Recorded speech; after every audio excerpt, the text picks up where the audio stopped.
we're always on a constant cycle of self-improvement.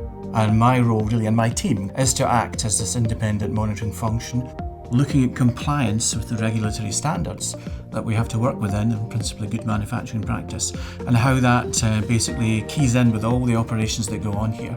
That has to be done to certain standards, ICH standards. So looking at auditing, looking at data inspection, looking at data integrity, which is the big thing with the regulator at this particular time.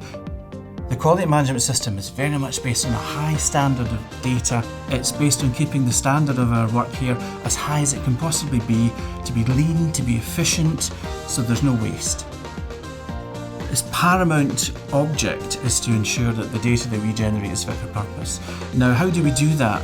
By engaging all the staff, by looking at the processes and practices in the laboratory, by educating the staff, by giving them the knowledge, giving them the quality tools so that they're aware of the data that they're generating and also aware of the implications of where that data will eventually end up, which is to guarantee the health and safety of patients.